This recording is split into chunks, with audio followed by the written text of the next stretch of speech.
weight cutting is the hardest part of fight camp. Agree or disagree? Disagree. Oh, Not for me anymore. Times have changed. I agree. Yeah. I changed. Welterweight's been good to me. So I enjoy the process. Why is my shit backwards? Wait, keep them up. Keep them up. I'm going to call them out. So Josh Emmett says agree. See, for me, I think weight cutting would be the hardest. Jeff says mine. agree. But damn, we got Uriah Hall, Neil Magny, and Mike Chiesa saying disagree. All right, Neil, tell us why you disagree. The weight cut's the easiest part for me. I mean, on the day of, I'm cutting like 1-2 pounds. Even this last training camp, we were like, all right, dude, we're gonna get some weight on it. We're gonna build explosive power. We're pushing the weight room 4 days a week. We're gonna get you huge. So I put on like 5 pounds where I normally walk around at, and I literally had to cut 1 extra pound when it came down to cutting weight. So for me, that's the easiest part. Like, it's literally just like add a little bit of this, cut out some bacon, boom, I'm making 170. So it's never a hard struggle to make weight at all. Mike.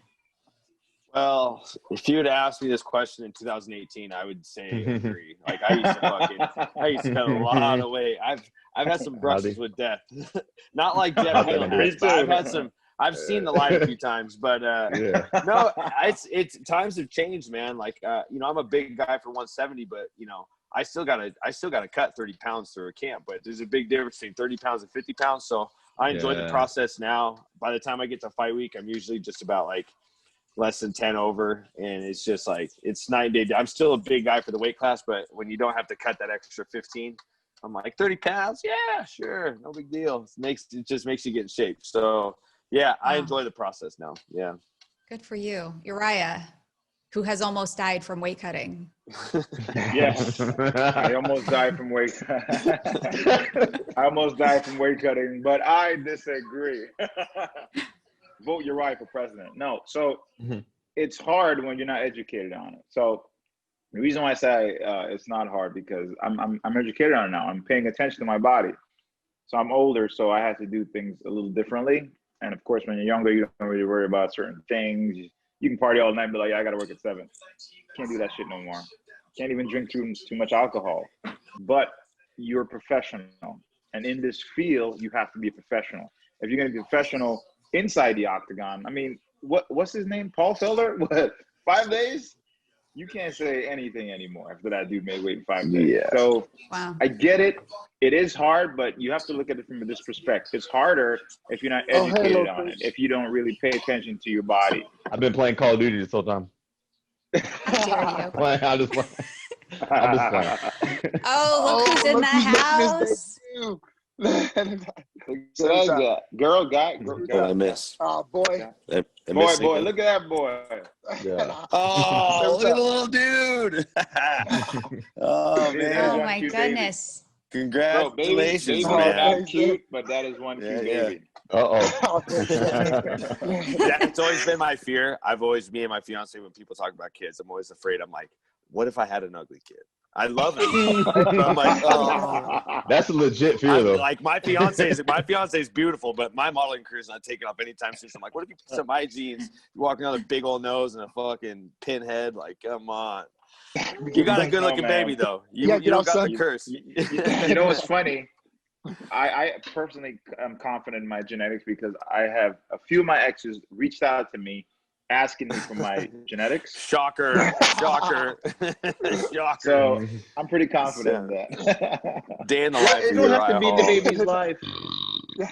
That's impressive. Because like most people are like, oh, you have such a cute baby. And my wife's like, oh, let's have another one. I'm like, bro, you want to really push our luck? Like, he came out cute. We just count our blessings. Let's roll the dice and see what happens next. Emmett, you don't got kids, do you? No, I feel the same way as you. My wife, she looks good, and my mom's a redhead. I'm scared to have a redheaded kid. Boy, your boy though, Uriah Faber, him and his baby mama, they have 2 good looking babies. Like, they're like gonna be model, dude. Annie and everyone's popping out kids now. Yeah, it's all about join the club. You can be one ugly dude, but your chick look good. Most of you are gamers. I know some of you are at least. The statement is, Nerd. I will smoke these clowns at my favorite game. Hell yeah. I knew Geoff would agree. Can't be stopped. Mikey Hell agrees. yeah. You know what? I need Uriah to- agrees. hell yeah. Josh disagrees. Hell yeah. And Neal Magny disagrees. Okay, you, Josh and Neal, you guys are, Oh, Josh, you're not a Jesus, gamer? Neal. No, I used to play a lot of Call of Duty and things like that, but I suck, man. I don't play enough. So it's like I'll play someone, or if I play online, I get smoked. So That's how you know he's mature. you know, I'm the one with the most deaths up there. Definitely not the most kills. All right, stick to what you're good at. And Neal, what about you? Do you not play? Yeah, I look good with him. I don't play that often, and when I do, I get too competitive. So like, I remember playing Call of Duty a few months back, and like I'm just getting killed left and right. And then my friend / training partner starts talking shit about it. He's like, bro, you suck so bad. I don't even need a knife. I don't even need a gun to kill. I'm just gonna start knifing you. And he's like running up on me in Call of Duty, just knifing me to death over and over and over. And he's just talking shit nonstop. And I'm just like, bro, stop. Like, I'm getting irritated. Like, I don't want to play this game anymore. And he just continues to talk shit. I bring up the video game, like, oh, remember yesterday when I told you to stop? Uh-huh. All right, fine. Yeah. I'll take it out again. Place to do it. Yeah. Jeff, what's your game? I know you're serious. Anything that involves like shooting or driving. Like Okay. I beat everybody. Oh, Yeah. Gran Yeah. Turismo? Gran Turismo, Need for Speed. Need for Speed? All Oh, don't do this, All that. man. Don't do this, man. Yo, Don't do this. I'll buy a Don't do this, PS5 bro. just for you, just to play you. Done. Mike, what's your game? See, dude, if I touch any of those games like Call of Duty, dude, I don't got a nonce chance in hell I'd get trashed. But I just, dude, every fight week to build my confidence, I have like my little Super Nintendo Classic that's got all the games on it. And I just womp on everybody in Mario Kart. If you play me in Mario Kart for Super Nintendo, it's just like, that's the only game I can't got. be mad at Anything you. else? So just to build my confidence, like, all right, guys, line up. We're all playing Mario Kart today. I gotta get my Whoop confidence that up for the fight. You know what I'm saying? So that's pretty Can't be much all mad at I you, got, bro. man. These new games are just too much for me, man. It is a lot. Yeah, it's too much for me. Okay. Agree or disagree? There is at least one fighter I'm too close with to fight. Ooh, I have a few actually. Yeah, I got it. That's indisputable. Oh, wow. We got 100% consensus. Agree. Yeah.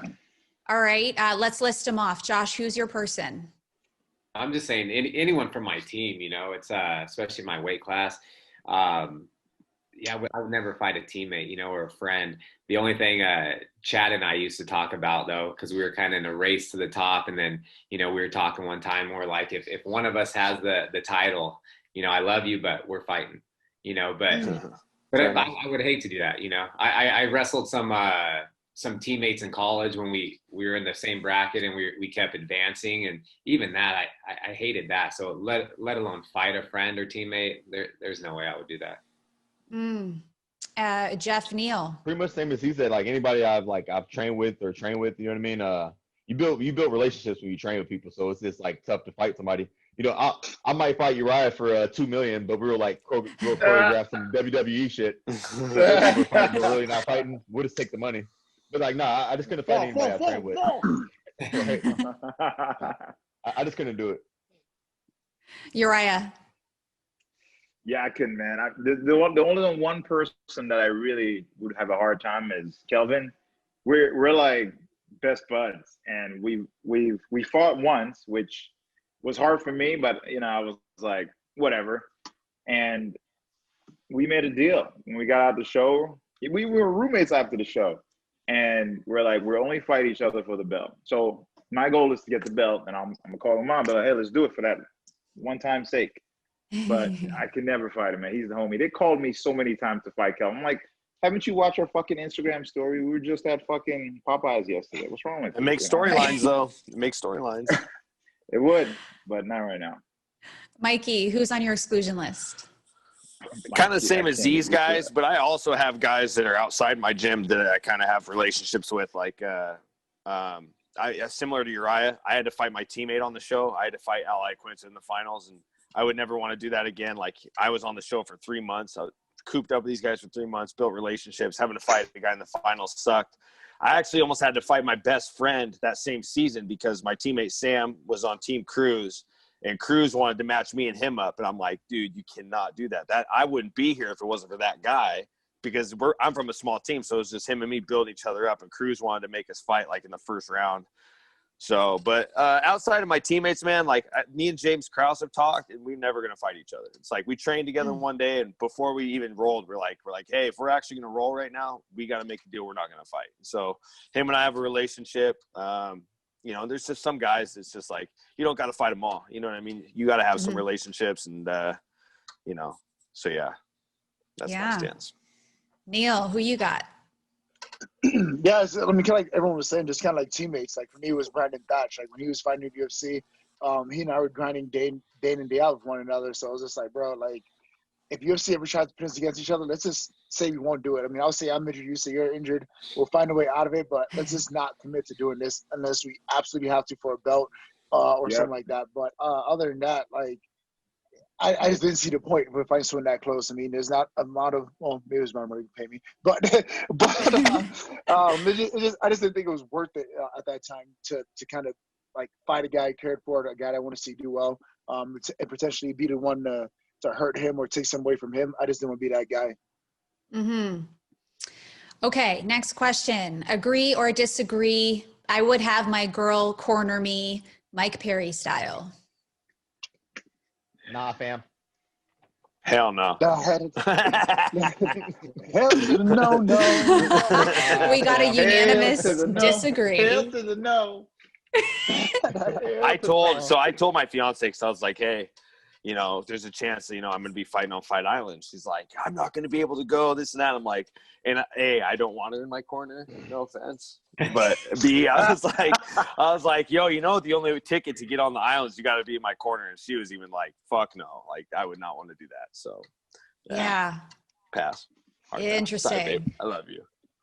Okay, now I think we're going to get mixed reviews on this one, given everybody's skill sets. Having good ground is more important than good stand-up. Agree or disagree? Wait, say that again. Having good Everybody's ground. going to disagree, so let's all agree to disagree. Having good ground is more important than good stand-up. Hell no. Hold them up. I don't know. Oh, sorry. I agree to disagree. You see, yes, I'm with you on that one. I disagree. It just goes both ways. Fights start standing, so you got to be able to hold your own on the feet. But I mean, but it ain't fun. I don't know, man. Everybody's there's such thing as think about this though. There's such thing as a lucky punch. There's no such thing as a lucky submission. There's no such thing. True that. But that's not being disrespectful to one aspect of the sport. But it's like. That is true. There's people will always have a puncher's chance, but there's no way some guy that doesn't train jiu-jitsu can pull out a Hail Mary sub. You know, I've done suspect grappling moves, and I'm like, whoa, how did I get here? I'm not gonna lie. But you're a freak athlete, Uriah. Exactly. You can do jumping tornado kicks. This dude is strong as fuck. Yo, for real. I've done moves where I was like, I can't believe I just did that. Yeah, I'm not lying. But I believe you 100%. If I can put something on that. And I get the whole agree to disagree thing. It's fun, man. It's like you see a bar fight. Anybody's gonna be hugging each other and shit. Like, come on, player. No disrespect to the grappling world, but get off my leg, man. Let's fucking I'm pulling guard in a bar fight. I can totally. Think about it, dude. You know how confused the guy would be? If a guy wanted to fight you at a bar and you were to square up with him, he's going to be expecting that. But if you go to square up with a guy in a bar fight, he's grabbed by a shirt and fell to your back, they would be like, what the fuck is happening right now? You know what I'm saying? You got to throw him off a little bit. Agree or disagree? If fighting 3 times a year was a salaried position and the only difference between fighters was who got the title, I would still do this as my career. So like it's an annual job. You know how you have to take a certain amount of fights if you want to make a certain amount of money, you know, you got to take a certain amount of fights. But knowing you're going to make X amount, so you guys are in it for the title. That's basically what I'm trying to get at. Agree? I fucking fought for free for like 2 years, so I fucking fight for whatever. So whatever. Yeah. I just like what I do. So salary, I like the salary thing. Salary, yeah. You like the salary thing? Yeah. That's I'm glad you asked that. It's very interesting because when I started younger in your career, the glory behind it was, oh, I can do this and I can take it far. But at some point, business came in where you're like, wait, I can make money. And at some point again, you're like, well, I do want that glory so I can get to a certain level. And then it kind of does this. Maybe it's for me. So I feel like there's both. But I had that I want to be champ to I got to get paid to I want to be champ to should I get paid? You know, I had those. So it's interesting. Yeah. I'm going to have to hold up. Josh disagrees. Well, it just depends. Like, what's the salary? You know, Yeah. I'm fine for free. I'm fighting also just because, and it's like I want the title just because it's that much more money guaranteed. You know what I mean? And then you win the title. That's when it's life changing with all like the undisclosed stuff. You defend it on a big card with pay-per-view. You know, that can set you up for life. So that's the only reason why I want to become a champion. I don't care about the belt. But if we were, you know, making as much as boxers or other, you know, you're saying these YouTubers and stuff like that, like that's an insane amount of money. If we got paid, you know, $500,000 a fight or something, yeah, of course you're always going to want to win. But if you lost a close split decision and had a hell of a fight and you got paid $500,000, you're going to be okay. So yeah, if I wasn't really getting paid anything, I wouldn't want to fight, you know. I would just do something else that I do enjoy fighting and the lifestyle and all that, but I am, like a lot of people say they don't do it for the money, but I 100% fight for the money. Yeah, I feel you there. I ain't getting punched by Geoff Neal for free. I tell you that. I like fighting, but I'm getting paid for that shit. I agree with you though. It's like it really, I don't like that shit. It really would depend on the salary though, because that's always been a big gripe amongst us fighters. Is it's like, look, the will to win is always going to be there for the guys, especially all the guys where we are. We're all ranked fighters. So that shows that we really care about winning and we aspire to be champions. It would be nice to just get a flat fee. Like if the pay is right, like, hey, win or lose, this is what you're going to get.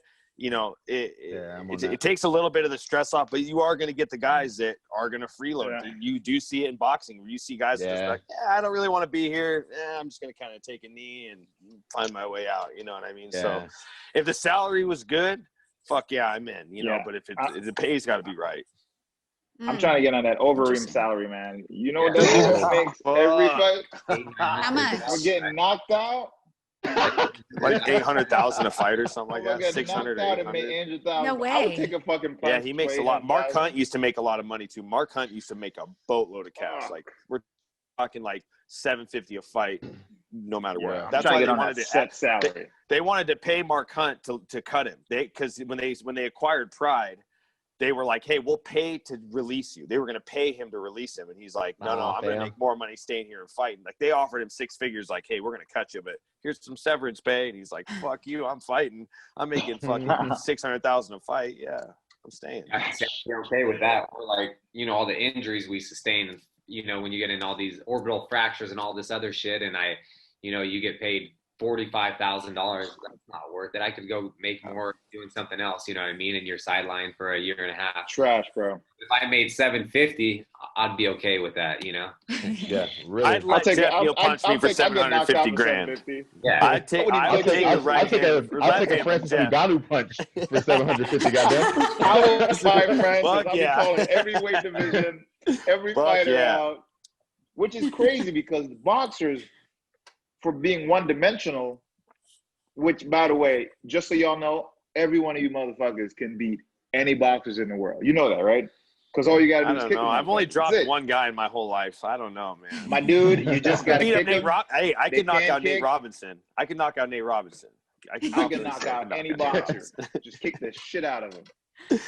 Not including myself, someone here will become a UFC champion in 2021. Ooh, man. You know what? Oh. Hell yeah. Hell yeah, brother. Hell yeah. See, I love the support. We have some beasts on our hands, and I have faith in you guys. And if it doesn't happen in 2021, you know, I think it's ahead of you. 2022, we'll do it too. Hey, I didn't realize this until now, but I'm under my fiance's name. I'm Kelsey Joe Berger tonight. I didn't. Yeah, we've seen that. Saw that, brother. Okay, now I always like to ask about the moment that you guys get your UFC contract, because you know it's such a moment. Agree or disagree? Getting my UFC contract felt as good or better than my first win. Oh no. Felt better than the first win? As good or better? Nah. I mean, when you look back now, it's like, nah. Disagree. Interesting. All right, let's run through them. Josh agrees. Yeah, just because that was my ultimate goal. You know, I only wanted to fight in the UFC or nothing, and I got it on a 5-day notice. John Tuck. Yeah, John Tuck. I Look at you. Joe Silva called me. Joe Silva called me, and I didn't even know who I was going to fight. He just said, "Do I have a passport?" I said, "Yep." He said, "You want to fight in the Netherlands?" I said, Rotterdam. I was there. You were there. Yeah, I remember.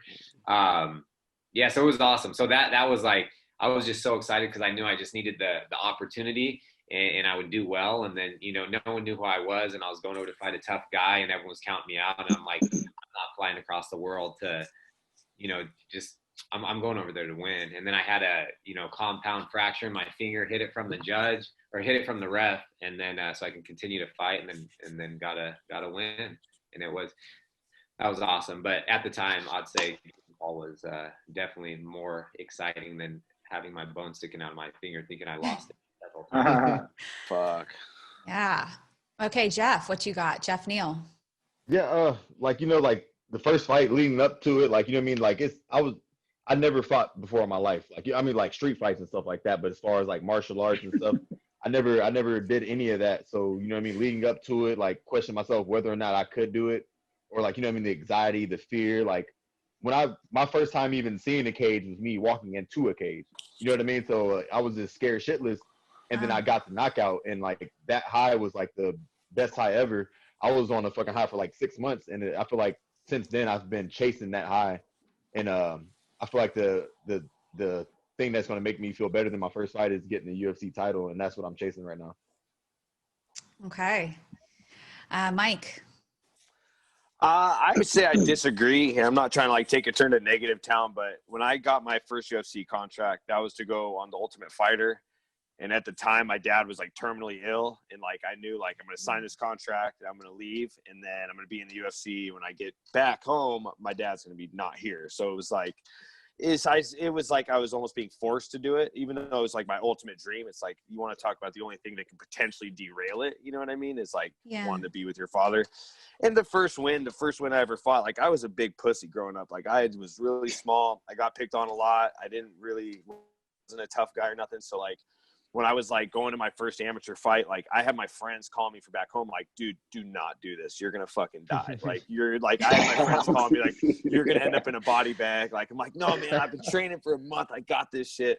And I went out and won. So that was like very gratifying, you know, it's like to kind of like become somebody that I'm not. And that's kind of stuck with me. So yeah, that's been the best. That's been the best one.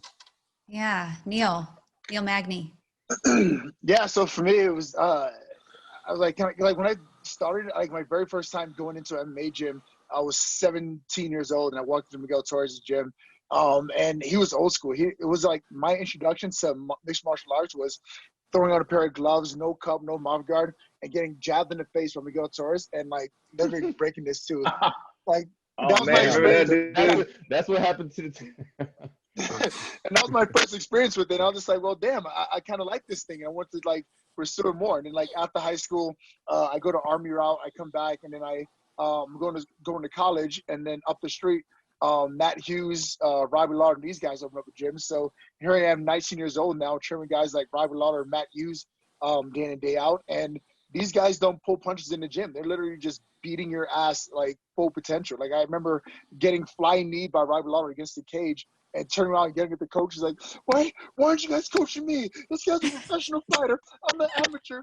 You guys are coaching him to beat me. Coach me, damn it. Like, I'm like literally in tears at that point. Like, why am I not getting coached by these guys? But like, it also like caused me or gave me an opportunity to realize like, all right, cool. I can hang with the best of them. I can do this with the best in the world. So when I made a decision to go pro, in my mind, I envisioned being in UFC. So the guys that I fought my first amateur fight, my first pro fight, I was supposed to beat them. I was supposed to walk through those guys and get to the UFC. So for me, it wasn't glorifying. I was like, yeah, whatever. I beat this guy. I went and grabbed a steak and shake burger, was back in the gym on Monday looking for the next opponent. So it wasn't until I got to the UFC, it's like, oh crap, I made it. And then like, of course, you get your first loss, you get beat up with visions like, oh wow, that was just scratching the surface. Now I got to like reassess and make new goals and run toward that title. But for me, when I first started out getting that first win, it felt like something I was supposed to do rather than something that like, oh wow, I just shocked myself by doing this. I was like, no, I prepared for this moment. I knew I can do this, so I shouldn't be too surprised about it. Uriah. You know, maybe 8 years ago I would have said UFC because that was my goal. But looking back, it's like, as a martial artist, that stepping inside the octagon or ring, stepping outside of your comfort zone, that's a hell of a feeling, man. To me, that's way better. It's like you're overcoming fear. And that's my story, because Josh was saying, you know, he was at a point of his life where that was his opportunity and he had to make a statement, so he thrived on that. But I feel like everyone has their own insight on that. And for me, yeah, maybe back then I was like, yeah, but looking back now, it's like, nah, I think my first fight, because I was so nervous. In fact, they weren't going to let me fight because I was so nervous. But the fact that I did it and I overcame that, and my sensei made me step outside my comfort zone, that was it. Yeah, I love it. All right, guys, I have a special surprise in the waiting room right now is Andy Foster, and I am now welcoming him into the chat. As we gear up, you know, Andy Foster is the executive officer of the California State Athletic Commission. He regulates all of the fights. You legalize weed yet, Andy? Let's get to brass tacks, Andy. Did you legalize weed yet? God damn it. Get it on, get it over with. Can we go easy on Andy? He just joined us. Yeah. Damn, Andy, why you gotta be so official, bro? Suit and all. Right. I had to work today. Oh, okay. Yeah, I see Josh. How you doing? Josh? Yeah. Did you make Josh move up to? Did you make Josh move up to welterweight yet? I have a note on you. Y'all like my weight cut and stuff? Did y'all see what just happened? Funny just thing is, recognize Josh for his bald head. All these guys weighed in everything, and I actually weighed in heavier, and all these guys got the notice about moving up. I didn't get that. I was like, I appreciate it. Ooh, nice. I don't know. I don't know. The doctors must have they must have passed on you or something. You're a good man, Andy. It's good to see you. Yeah, good to see you guys. Yeah. Well, Andy, I wanted you to come on the show. You know, you and I have developed this friendship ever since I first met you and had you on the show, and we've stayed in touch, and you've invited me to join your MMA officials trainings every month. And that has been an awesome experience for me to kind of learn and understand how the fights get scored and reffed. And I wanted you to come on and talk a little bit about 2020 and what's to come in 2021 for California combat sports. Well, hopefully we're going to see we're going to get out of this COVID era and be back to normal. That'd be the hope in 2021. But as it continues, we're still moving along with these COVID regulations. You guys are over in the bubble in Vegas. We have our bubble set up for boxing over here. We just did the Tyson exhibition this past week. So but one of the things I think we're looking at doing for 2021. You may see additional movement from the regulation front on THC, on marijuana. You may see something else about that. I mean, we're like the lowest in the country already at $100 a violation, but you might see that out of California. Yeah. Something the commission's, the medical group's talking about. Okay. Now, I know you guys are working on a mental health initiative. What's going on with that? Mental health initiative. It's something that we're working on. Like we're getting some various people together and we're putting out a public service announcement because I mean COVID's been hard on everybody, and unfortunately with our camo program we've had some tragedies. Not saying it's related to COVID, but it's been tough. It's been tough on everybody, and we've had some tragedies. Guys, by a show of hands, raise your hand if you would like to volunteer yourself to contribute to whatever Andy Foster is working on in terms of the mental health initiative. Throw me in, Andy. Just give me a pass. Guys, There we great, go. I'm there all day. Yeah. Throw me in. Well, Where do I sign I would up? have to learn more about this, to be honest. Yeah. Just make sure, get this whole $100 fine thing going through, because it's a shame when you see a guy like Nico Price who steps in on short notice to fight a guy like Donald Cerrone and get fined $8,500, Which get is his draw bullshit. turned into no content over. He got fined what? He got fined $8,500. $8,500 for For some trace fucking amounts of weed. THC, man, and it's Wow. you know. Oh yeah, the I'll help you. 100's You already spent- in. The 100's already. That's already our fine. Yeah, we'll get it going in Nevada, get it going in these other places, because they need to play catch up. Crazy. Yeah, we're You talking about. I mean, there may be even movement away from. We don't. I mean, certainly Dr. Wallace. I don't want to speak for him. I don't think he views it as a PED or anything. I mean, it's just it stays in your system a long time. So I can go on and on. Yeah. You're a man of the people, Andy. Andy, I appreciate all that you do for the sport within the state of California. I know you personally, and I think that you're wonderful, and I know you're always advocating for the fighters. So I appreciate that. Any last words from you before we let you go? Sure. Let me tell the guys and tell all the fighters that are listening, look, you want to come and watch our trainings, see how this stuff's scored. You guys know how it's scored, but if you guys want to see how the judges, you're welcome. It's an open invitation. Whoever wants to come. I'm gonna do this shit because I'm come and baffled listen to sometimes it. when I see some judges like, "What the fuck are you watching?" I would love. It's got all the guys. Yeah.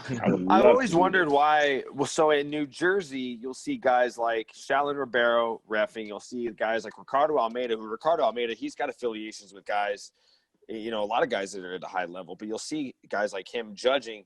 What's holding other states back from having fighters be referees and judges? I know you guys hired Frank Trigg, who's a former fighter, but what about the judges? Why is it just because of the possible conflict of interest with guys that have trained with guys prior? What's holding that up as compared to New Jersey? No, you should jump on them calls. You'll see. Judging's hard. Judging's hard. You'll see. It's the same guys, Derek and Sal and the guys, they probably scored your fights many, many times. Same guys, they're on there, and we look at fights and we talk about why they're scored that way. Do any of these judges have any background with training, like martial arts wise or mixed martial arts, or it's just boxing? Eric Cleary's a BJJ black belt. Eric Cologne's a BJJ black belt. Most of the high-level judges have some degree of training. I mean, Derek Cleary's been around in a long time, since the late, mid-90s, Sal's been around a long time. I don't know what Sal's martial arts are, but he's got some. Do you feel like, I'm sorry to cut you off, do you feel like any of these judges should actually have some type of background with martial arts to understand the concept a little better? I think that if you don't have a background in martial arts, you should not be judging mixed martial arts. Period. Thank you. Yeah. And these calls are really fun, guys. We meet once a month. It's a 2-hour thing. And, as someone who's fairly new to the sport, I get to sit there and hear, they'll replay the fights and then they'll rescore. So everybody gets to weigh in and then just have a dialogue about, why the judges arrived at that score. And oftentimes the specific judges that scored that fight are on the call. So they get to talk about what was going on in their minds, and same thing for the refs. So it's pretty cool. I mean, I'm happy to extend the invitation to anyone who wants to join. Andy sends me the link so I can forward it your way. What's really interesting, guys, is when you have a judge and, it's already done, so that it's in the books, but I mean, it's a learning thing for a tool. And every now and then you'll have one of the high-level judges say, probably missed that round. I'd like to have that one back. It happens. Yeah. Yeah, I'd like to, if I ever get on the bad end of a decision in California, I'm going to jump in on those meetings so I can find the judge that judged my fight bad. And Yeah, actually, I actually had a judge run into me at the airport, and my coach literally confronted me, "Hey man, what did you see when you scored that fight?" And the judge rep said, "Hey man, I made a mistake. I'm glad it didn't cost him his fight, but I legit screwed up." And this is just, it's unfortunate, but at the end of the day, we have to factor in human error. It's going to happen, regardless of how much research you do, how much training you do. Human error is going to take place. And fortunately, that's why I guess that's where 3 judges are there, where if one judge makes some mistakes, the other two's insight or input or whatever it may be could kind of factor in and kind of offset that judge's decision. But human error is going to happen in judging it. I mean, I wish it didn't, but it's something that just gonna have to factor in there. You know, there's a pendulum, and you go back to like 2010, 2008, something like that, 2005, 2003. You were real heavy grappling. The judges were pretty heavy along the grappling ends of it. Like if you got a takedown, you could, you know, and it's gotten this whole idea in 2020. There's this nonsense going around. Oh, a takedown is just a change of position. That's not really a very score, you know, it's scoreable a little bit, but it's like equivalent to maybe a jab. Well, for one thing, all takedowns are not created equal. Josh Emmett takes you down. That's a takedown. You know, that's a real takedown, you know. If you just fall over or somebody pulls guard or whatever, maybe that's a change of position. But we talk about that a lot because if you hold side mount on somebody for 3.5 minutes and you're working, you should get some credit for that, even if you got jabbed a little bit going in or whatever. And that's something we've been talking about because the pendulum swung a little bit too far the other way. Okay. Thank you, Andy, for coming on. It's always a pleasure chatting with you and learning from you. And we'll talk to you soon. All right. Thanks. Peace out, A-Town. guys. Good to see you. Later. See you. Guys, I love every one of you. You have been amazing. We've gone well over time, but I'm going to cut these clips and put them on YouTube and obviously air them on Dash Radio as well. Tag you guys. Now, Uriah Hall, do us the honor of leading us in a toast as we exit the show. All right, We're almost done. British here. All right. London, yeah. We're gonna do a toast here, yeah. Yeah, Cheerios, Mike. Thumbs up. that's the toast. That's it. Yeah, Okay. Cheerios, Mike. I have some toast, but they're rated R. You don't want to hear them. You guys are fighters. Every one of us is fighting for Gotta hide it something. now. You're Here either you fighting go. for your loved one, your family, for some money, for some food. We are fucking warriors. Give them nothing, but take from them everything. Cheers, warriors. Boom. There's Now only that's few a like toast. Few like us. They want to be us, but they ain't us. Happy holidays, Later. everyone. Love you guys. Peace out. You guys. Best of luck, guys, in your fights Peace. coming up. And best Hey, of luck Black. in your recovery, Emmett. You're the man. See you guys. Yeah, see y'all later. Peace. Dude, let's go back.